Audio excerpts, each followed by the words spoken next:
Consider a plane wavefront AB incident on the plane reflecting surface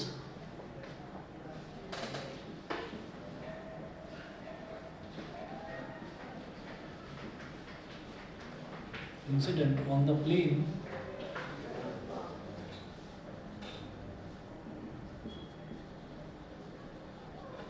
reflecting surface xy, incident on the plane reflecting surface xy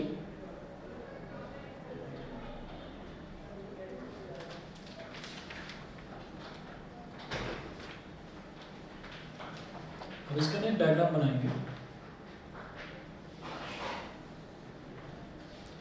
यहाँ पर एक horizontal axis बना लेना।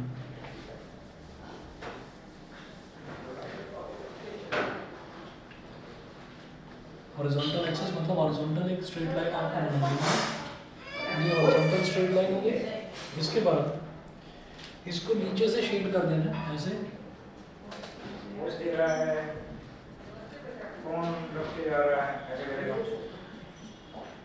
नीचे से shade कर दिया। इधर बोला x, इधर बोला y। ये जो सरफेस है ना प्लेन सरफेस, इसको मैंने बोल दिया xy। ये हो गया xy। इसके बाद अब प्लेन वेवफ्रंट की बात करते हैं।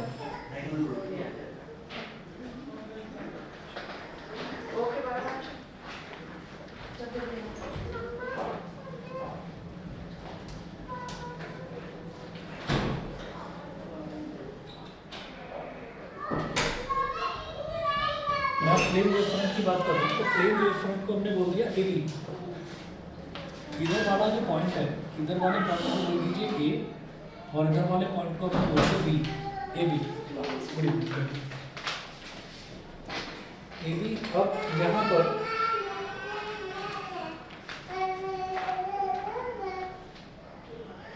पर हमने बोला कि ये ना एक प्लेन वेवफ्रंट है। तो प्लेन वेवफ्रंट के बारे में हमने क्या स्टडी करा था कि जैसे मान लीजिए यहाँ पर प्लेन है, तो इस प्लेन पर जितनी भी रेज है ना वो सारी की सारी परपेंडिकुलर होती हैं। ठीक है। तो प्लेन वेवफ्रंट कैसे है आप ये समझ लीजिए कि जैसे एक रे ना आकर अब एक पूरा का पूरा एक प्लेन चला हुआ आ रहा है। तो रिफ्लेक्शन वाला जो मैं यहाँ पर स्टडी करना चाह रहा हूँ, तो यहाँ पर ये समझिए कि पूरे की पूरी एक प्लेन चला हुआ आ रहा है। अब वो प्लेन यहाँ पर ऐसे टकराएगा। ठीक है। इसको कैसे समझा जा सकता है, आप ये समझिए कि ये ए और बी एक पेपर है। ठीक है। अब पेपर दो तरीके से हो सकता है। एक तो ये है कि पेपर ऐसे है सामने, और एक ये हो सकता है कि पेपर ऐसे है। तो ये समझिए कि ये जो पेपर है ये ऐसे ऐसे ऐसे ऐसे टेढ़ा चलता हुआ आ रहा है ऐसे। तो मुझे सामने से तो एक लकीर ही दिखाई देगी ना। ये तो बुक है तो ये तो इसकी विड्थ दिखाई दे रही है। मतलब पेपर ऐसे सीधा ना आकर पेपर इस तरीके से आ रहा है ऐसे। तो पेपर ऐसे ऐसे ऐसे ऐसे ऐसे आ रहा है। तो जब वो यहाँ पर ऐसे टकराएगा, तो जब वो ऑब्लिकली आ रहा है यानी कि एक एंगल पर आ रहा है, तो पेपर का पहले ये नीचे वाला हिस्सा टकराएगा। ये जो नीचे वाला हिस्सा है ये टकराएगा, नीचे वाला हिस्सा टकराएगा, फिर धीरे धीरे धीरे धीरे धीरे धीरे करके पेपर यहाँ पर टकराएगा पूरा का पूरा। अब आप ये समझिए ये रिफ्लेक्शन का मतलब क्या होता है, बाउंसिंग बैक। बाउंसिंग बैक तो कोई भी चीज़ जब टकराए और टकराने के बाद बाउंस बैक हो जाए तो उसको रिफ्लेक्शन बोल देते हैं। तो आप ये देखिए इसमें क्या होगा कि भाई ये पेपर इस तरीके से आया तो बाउंस जरूर होगा, टकराने के बाद में उठेगा जरूर। तो इसका मतलब क्या हुआ कि जब ये ऐसे आएगा तो जितनी देर में ये जो पॉइंट ए है ये वाला यहाँ पर टकराएगा, उतनी देर में ये पॉइंट भी उठ चुका होगा, इसका रिफ्लेक्शन हो जाएगा। ठीक है। तो हम ये कहेंगे कि इस पर ये प्लेन वेव फ्रंट है, तो इस पर ना बहुत सारी रेज होंगी जो कि इस पर परपेंडिकुलर होगी। मैंने कहा कि एक रे ये होगी शुरुआत वाली और एक रे यहाँ वाली होगी।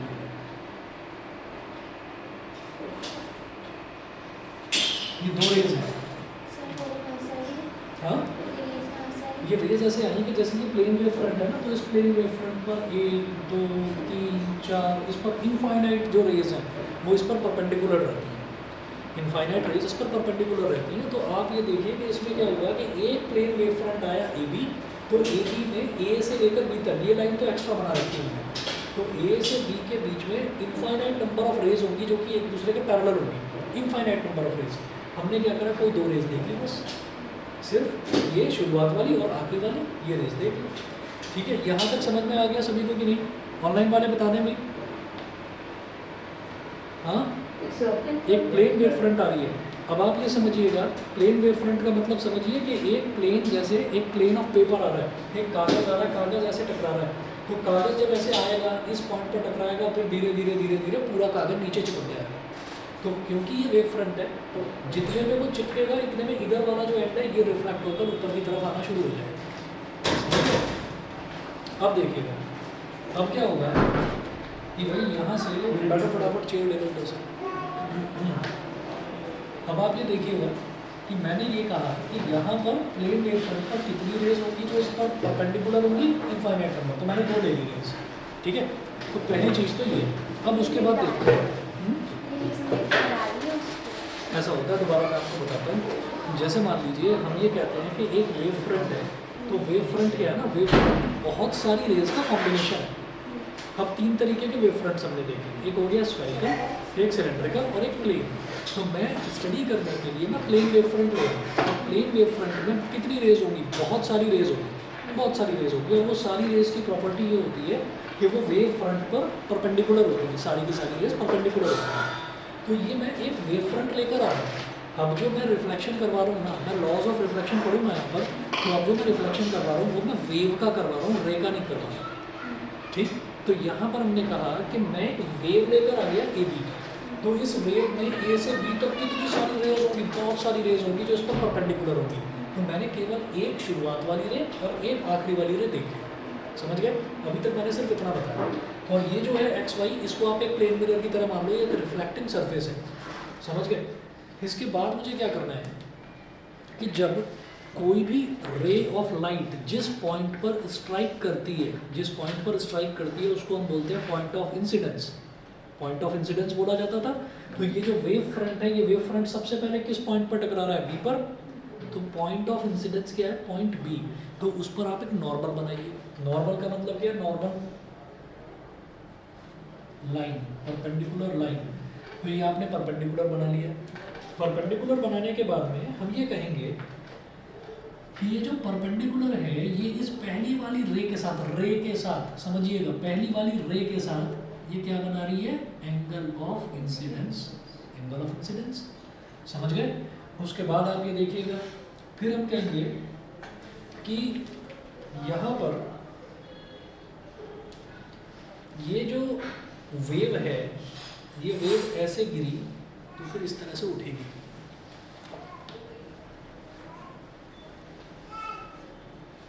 अगर कोई चीज ऐसे आई है तो ये धीरे धीरे धीरे धीरे करके गिरेगी पूरी, और जब ये धीरे धीरे करके गिरेगी तो इसका ये वाला पॉइंट जो है वो अल्टीमेटली यहाँ पर आ जाएगा, और इतनी देर में ये वाला जो पॉइंट है ये उठकर, ये मतलब वो होकर रिफ्लेक्ट होकर ये ऐसे आ जाएगा, समझ गए। तो एक गैप के साथ, यहाँ तो ट्रायंगल बन गया, एक गैप के साथ कभी भी आप ये देखिएगा कि अगर मैं शीशे में किसी टिल्टेड चीज़ को देख रहा हूँ, अगर मैं किसी टिल्टेड चीज़ को देख रहा हूँ शीशे में, ध्यान से सुनिएगा, शीशे में अगर कोई टिल्टेड चीज़ है जो कि राइट की तरफ झुकी हुई है तो वो शीशे में कैसी दिखाई देगी, लेफ्ट की तरफ झुकी हुई, ठीक है। और शीशे में क्या दिखाई देता है, रिफ्लेक्शन। मैं रिफ्लेक्शन की बात कर रहा हूँ। तो क्या होगा कि रिफ्लेक्शन इसका कैसे बनेगा, जो ऐसे झुका हुआ है, जो इस तरफ को झुका हुआ है, तो रिफ्लेक्शन क्या होगा इसका, इस तरफ को झुका हुआ है। ये राइट की तरफ को झुका हुआ है तो रिफ्लेक्शन क्या होगा, लेफ्ट की तरफ को झुका हुआ। तो ये जो पूरी वेव, पूरा जो रेस का combination is called a wave front. तो ये पूरी की पूरी वेव फ्रंट ऐसे आएगी, पूरी की पूरी वेव फ्रंट ऐसे आ जाएगी, इसका रिफ्लेक्शन ऐसे दिखाई देगा, इसका रिफ्लेक्शन मुझे ऐसे दिखाई देगा। ये समझ में आ गया कि नहीं? ऑनलाइन वाले बच्चे बता दें बेटा।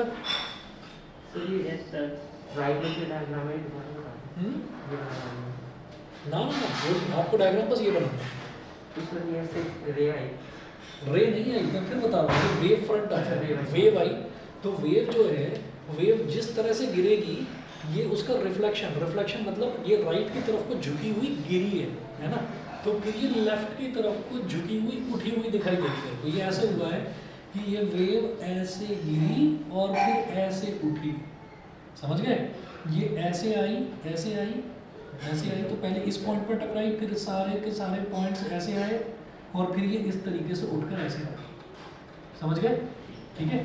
तो इन दैट टाइम, जिस टाइम में ये यहाँ से यहाँ तक गिरा है, ये पॉइंट ये यहाँ से यहाँ तक आया है, उसी टाइम में ये पॉइंट बी ने उठना शुरू कर दिया था। तो ये पॉइंट ए जाते जाते जाते जाते ये इस पॉइंट तक गया, ये इस पॉइंट तक गया, और उसी टाइम में ये जो पॉइंट बी है ये उठता गया उठता गया उठता गया और ये ऐसे आ गया। समझ गए? तो ये जैसे ऐसे गिरा है ये उसी तरीके से ऐसे उठा है। सर इसमें नीचे वाला ए है और ऊपर वाला बी है। यस यस, बिल्कुल सही समझ गए। तो अब क्या होगा कि ये जो ए है, ये ए ही नीचे गिरकर यहाँ पहुँचा है। हालांकि हम ए और बी में बार बार कंफ्यूज ना हो जाए, तो इसलिए इस ए को, जो ए गिरकर यहाँ पहुँचा है, उसको मैंने सी बोल दिया। ये जो बी उठकर यहाँ पहुँचा है उसको मैंने डी बोल दिया, डी। ठीक है, ए एक्चुअली यहाँ से नहीं है, ए यहाँ से है, चाहे तो इसको हटा दो, चाहे तो इसको भी हटा दो। ठीक है, मर्जी है आपकी, जैसा आपको ठीक लगे। यहाँ तक समझ में आ गया कि नहीं? ऑनलाइन वाले बच्चे बताइए भाई। Yes sir. ठीक है, तो ये ऐसे आया और ये इस तरीके से उठा।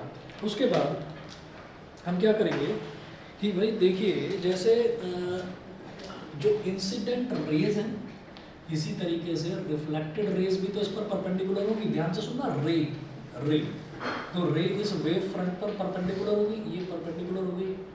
ठीक है, ऐसे ही ये एंड वाली ये परपेंडिकुलर हो गई। तो जैसे मैंने इस पर शुरुआत वाली और आखिरी वाली रे ड्रॉ करी है परपेंडिकुलर, तो रिफ्लेक्टेड वेव पर मैं रिफ्लेक्टेड वेव भी तो ड्रॉ करूँगा, रिफ्लेक्टेड रे ड्रॉ करूँगा, तो ड्रॉ कर लिया हम लोग। अब इसके बाद आप क्या करें कि जब आप इसको ना, ये वाली जो मैंने बनाई है, इसको जब आप एक्सटेंड करेंगे तो ये पॉइंट सी तक पहुंचेगी। सिमिलरली जब इसको एक्सटेंड करेंगे तो ये पॉइंट बी तक पहुंचेगी। इससे क्या समझ में आता है? इससे समझ में आता है कि बी ही उठकर डी तक आया है। इससे समझ में आता है कि ए ही गिरकर सी तक पहुंचा है। ठीक है, तो ये हमारी रिफ्लेक्टेड रे जो है, रिफ्लेक्टेड रे ऐसे हो गई, इंसिडेंट रे ऐसे ऐसे, ये हो गई। तो ये डायग्राम समझ गए? ठीक, अच्छा जी, बस डायग्राम समझने की बारी है, उसके बाद आपको सारी चीज़ें आ जाएंगी समझ में। अब एक चीज़ और समझ लेना बस, angle between two lines is the angle between their perpendiculars. दोबारा सुनिए, angle between two lines is the angle between their perpendiculars. हम पहले भी ये फंडा यूज कर चुके हैं, अभी फिर करूंगा। देखो, ये वाली जो लाइन है, ये वाली जो लाइन है, ये परपेंडिकुलर किस पर है? वेव पर। तो इस वाली लाइन पर परपेंडिकुलर तो ये मिल गया मेरे को, ये तो इस वाली लाइन पर परपेंडिकुलर है, रे पर। ठीक, और नॉर्मल पर परपेंडिकुलर क्या है? ये सरफेस, ये ग्राउंड वाली सरफेस। तो इसका मतलब क्या है? ये वाला पूरा एंगल भी तो आई हो जाएगा। अगर नॉर्मल किस पर? नॉर्मल का मतलब है परपेंडिकुलर किस पर है? इस पर, हॉरिजॉन्टल पर। तो नॉर्मल पर परपेंडिकुलर क्या हो गई? Horizontal surface. और रे पर परपेंडिकुलर क्या हो गई? वेव। तो इन दोनों के बीच में एंगल आई बन गई। समझ गए? इसी तरीके से यहाँ पर नॉर्मल बना लो,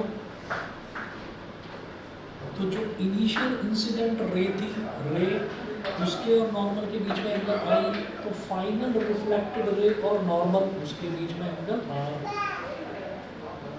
उसके बीच में एंगल आर।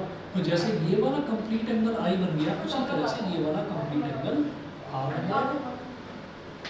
ठीक है, डायग्राम समझ गए? तो आगे चलूंगा। डायग्राम समझ में आ गया? अब अपना टारगेट याद रखना, हमें करना क्या है? हमें करना है reflection on the basis of wave theory. तो भाई रिफ्लेक्शन के दोनों रूल्स, वो दुनिया की हर चीज़ पर जहाँ पर रिफ्लेक्शन होगा वहाँ लागू होंगे कि angle I is equal to angle R, उसको प्रूव करना है। ठीक है, आप नोट करते जाइए, मैं आपको 3-4 पॉइंट्स जो है वो थ्योरी के लिखवाऊंगा इसमें।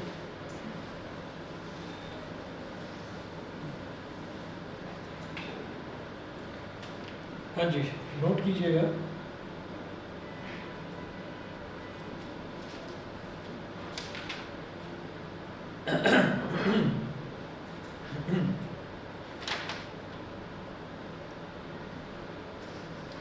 फर्स्ट द वेव फ्रंट लिखिए,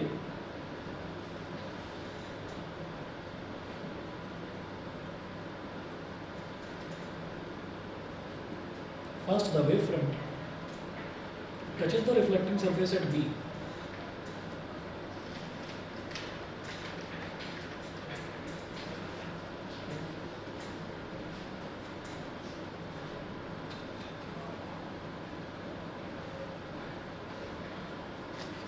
Once the wavefront touches the reflecting surface at B and then at successive points towards C,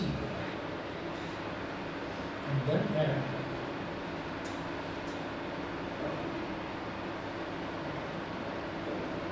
successive points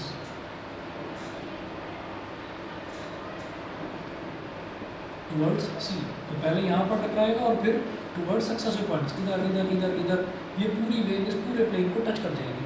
ठीक है, अगला पॉइंट लेके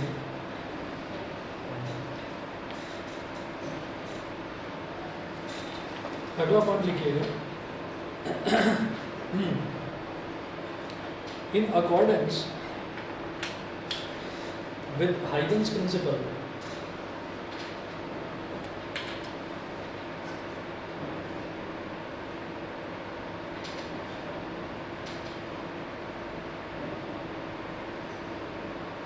in accordance with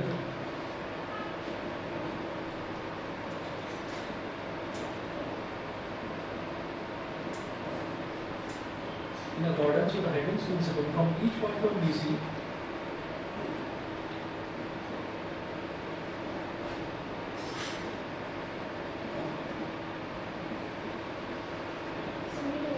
डायरेक्ट आती है. हाँ, इस पर तो डायरेक्ट आएगा.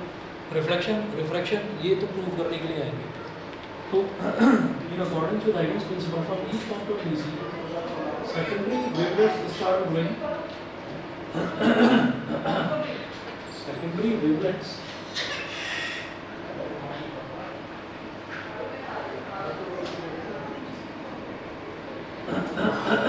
start growing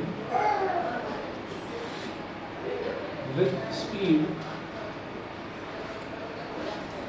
See, Huygens principle ने यही कहा था कि भाई secondary wavelets start growing with speed c. अच्छा, उसके बाद during the time the disturbance, अब ये वाला पॉइंट इम्पोर्टेंट है. During the time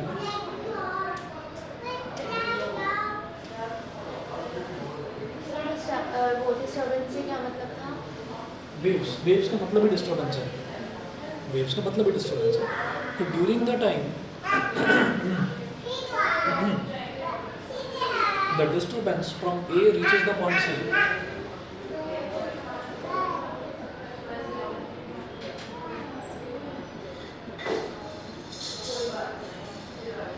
reaches the point C. During the time the disturbance from point A reaches the point C,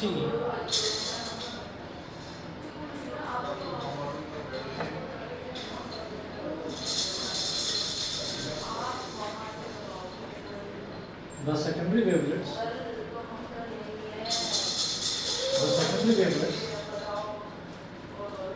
from B must have spread over a hemisphere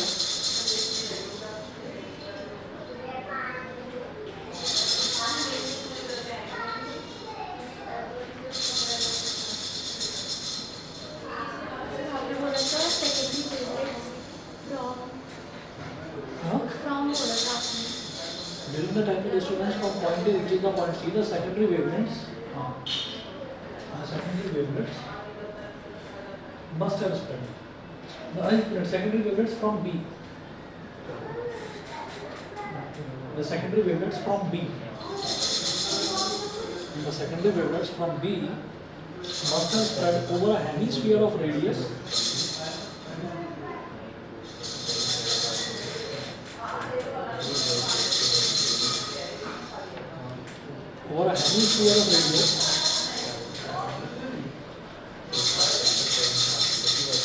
BD is equal to AC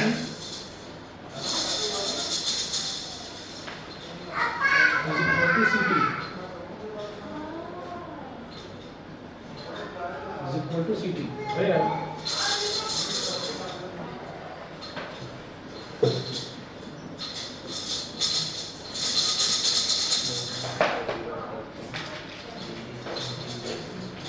small t is the time taken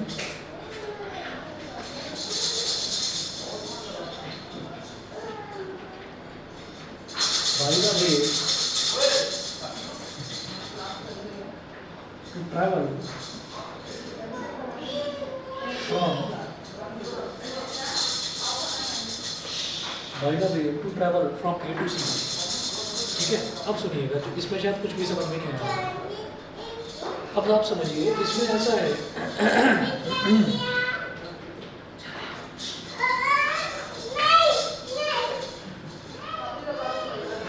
during the time the disturbance from point A, जितनी देर में ये जो disturbance ए है, ये disturbance बहुत बड़ा है, जितनी देर में ये जो डिस्टर्बेंस है, ये डिस्टर्बेंस ए यहाँ से सी तक पहुँचता है, उतनी ही देर में ये जो बी वाला पॉइंट है, यहाँ का डिस्टर्बेंस उठते उठते डी तक पहुँच जाता है साइमल्टेनियसली। भाई वेव जैसे यहाँ पर गिर रही है, तो जितनी देर में ये गिरेगा, क्योंकि ये तो पहले स्ट्राइक कर चुका, तो स्ट्राइक करते ही रिफ्लेक्शन होता है ना, तो ये धीरे धीरे धीरे धीरे यहाँ तक पहुँच जाएगा। तो जो सेकेंडरी वेवलेट बनेगी, वो सेकेंडरी वेवलेट ऐसे बनेगी जैसे कि एक BD एक रेडियस है, BD एक रेडियस है, और यहाँ से एक हेमिस्फेरिकल एक स्फीयर तैयार हो जाएगा। क्योंकि अगर बी को मैं मानूँ, उन्होंने कहा कि जितनी भी वेव्स होती हैं, वेव पर हर एक पॉइंट जो है वो सेकेंडरी वेवलेट्स के एक सोर्स की तरह काम करता है। तो अगर इस पॉइंट की बात करें, तो पॉइंट से वेव्स किस तरीके की निकलती हैं, स्फेरिकल निकलती हैं। तो हम ये कहेंगे कि यहाँ से BD जो है वो ऐसा हो जाएगा जैसे कि उस स्फेरिकल वेव फ्रंट का रेडियस हो गया, ठीक है। तो वेव ऐसे निकलेगी यहाँ से यहाँ तक, जैसे कि पूरा का पूरा एक स्फीयर कंप्लीट करेगी। अब उसको हेमिस्फीयर क्यों लिखा गया है यहाँ पर, क्योंकि मुझे सिर्फ इस प्लेन के ऊपर देखना है। तो प्लेन के ऊपर अगर देखूंगा तो पूरा स्फीयर नहीं बनेगा, आधा स्फीयर बनेगा, हेमिस्फीयर बनेगा। नहीं समझे? तो अलग अलग वेव्स है। देखिए, अलग अलग वेव्स नहीं है, वेव तो एक ही है। वेव पर जितने भी पॉइंट्स हैं ना, 1 2 3 4 5 6 7 8 50 100 1000 जितने भी पॉइंट्स हैं, हर पॉइंट एक सेकेंडरी सोर्स की तरह बिहेव कर रहा है। ये एक सेकेंडरी सोर्स की तरह बिहेव कर रहा है। तो आप ये देखिएगा कि इस पॉइंट पर जब ये वेव स्ट्राइक कर रही है तो फिर ये भी एक सेकेंडरी वेव की तरह काम करेगा। एक मिनट रुको,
इसलिए प्रिज्म वाला तो उसमें भी था ना रे में। हाँ दिखा दीजिए।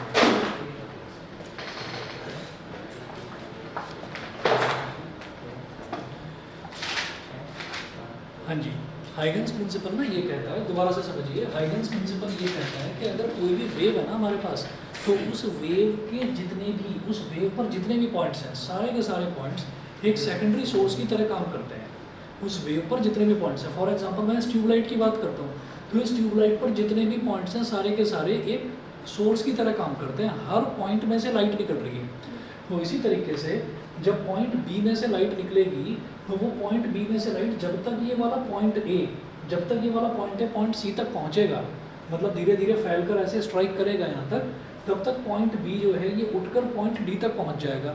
तो इसका मतलब मैं ये कहूँगा कि ये जो वेव है जो यहाँ से निकली, वो कहाँ तक पहुँची, डी तक पहुँची, वो डी तक पहुँची। और हम ये कहते हैं, हाइगन्स प्रिंसिपल ने ये बोला था कि अगर पॉइंट सोर्स ऑफ लाइट है, तो पॉइंट सोर्स ऑफ लाइट से क्या बनेगा, एक स्फेरिकल वेव फ्रंट बनेगा, स्फेरिकल वेव फ्रंट। अब यहाँ पर स्फेरिकल ना बोलकर उसको हेमीस्फीयर क्यों बोला गया है?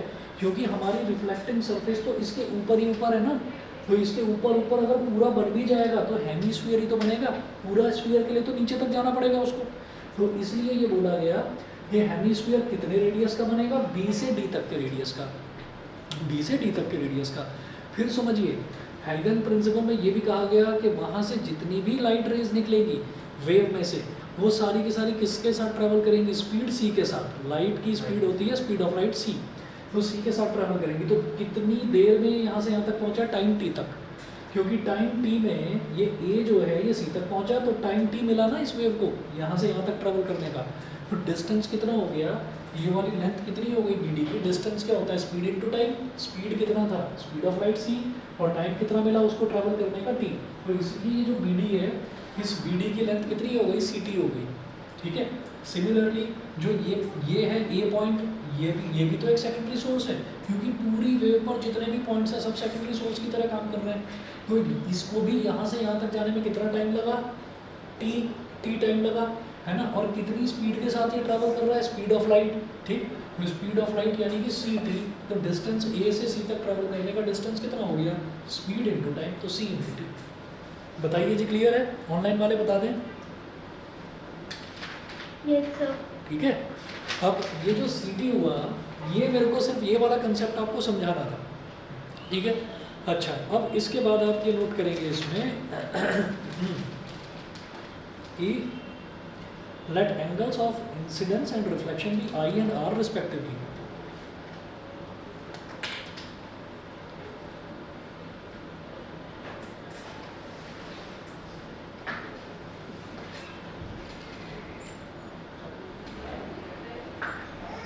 Let angles of incidence and reflection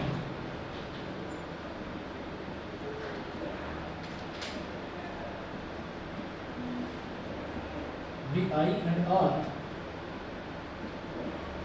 respectively. Let angles of incidence be I and R respectively in triangle ABC and triangle DCY. अब किसकी बात करूँगा? ट्रायंगल ABC की। तो अब लिखें in triangle ABC and triangle DBC.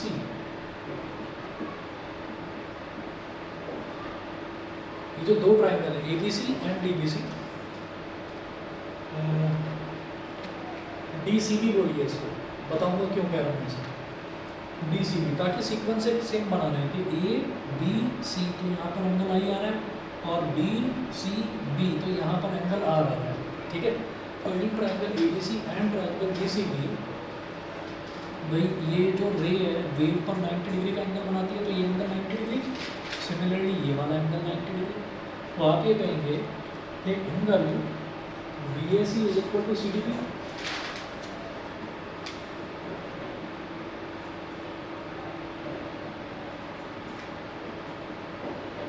Angle BAC और CDB is equal to कितना हो गया? 90 डिग्री।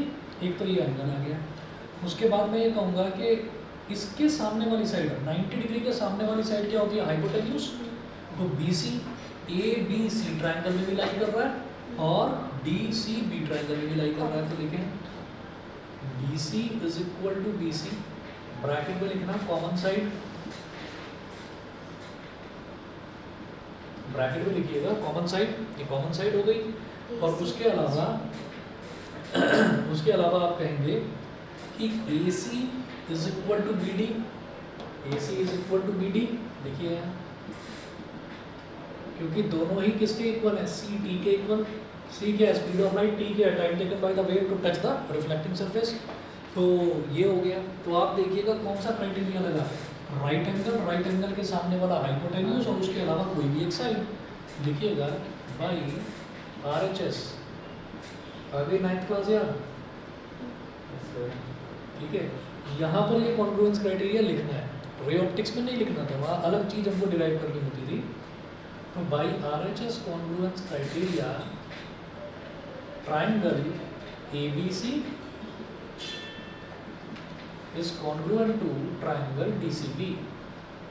ये दोनों कॉन्ग्रुएंट हो गए। Triangle ABC is congruent to triangle TCB, it implies that angle ABC is equal to angle TCB. ठीक है? It implies that angle I is equal to angle R. This proves the first law of reflection. तो reflection जो है वो आपका wave theory पर भी काम करता है, तो ये आपका first law of reflection prove हो गया, समझ गए? ठीक है, सेकंड लॉ कल की क्लास में, परसों की क्लास में कराता हूँ, ठीक है? आज इतना ही कर लीजिए। ऑनलाइन वाले बच्चे बता दें भाई, सभी कुछ क्लियर है? एक एक पॉइंट क्लियर है सभी को? अभिनव, गणेश, खुशी, रुद्रांश, चलिए ठीक है, ठीक है। कल की मेरी सभी क्लासेस को ऑफ रहेगा, परसों मैं क्लास लूँगा और परसों क्लास का जो शेड्यूल है वो मैं आपको बता दूंगा कि किस टाइम पे क्लास लूँगा। परसों संडे है ना, तो मैथ्स की तो क्लास अपने टाइम पर होगी, फिजिक्स की मैं एक्स्ट्रा क्लास लूँगा परसों, ठीक है? तो परसों फिजिक्स की एक एक्स्ट्रा क्लास लूँगा और मंडे का मुझे लगता है ज़्यादातर बच्चों का ऑफ है। हाँ, सबका स्कूल का ऑफ है, पता कर लेना, गुरु तेग बहादुर जयंती है, DM का ऑर्डर है, ठीक है? तो जहाँ तक है ऑफ ही होगा। तो मंडे में वैसे तो आपकी क्लास होती ही है, फिजिक्स की होती है। हाँ वैसे तो क्लास होती है मंडे की, चलिए मंडे के लिए तो फिर ऐसी कोई बात ही नहीं सर मंडे को मैथ्स का टेस्ट है। है। मंडे को मैथ्स का टेस्ट है। सर वो एलटीटी पढ़ा लो, सेकंड को प्री बोर्ड है। अच्छा, सर उसकी तो वीडियो है। सर एलटीटी में जो दूसरे का है वो कर लिए क्या?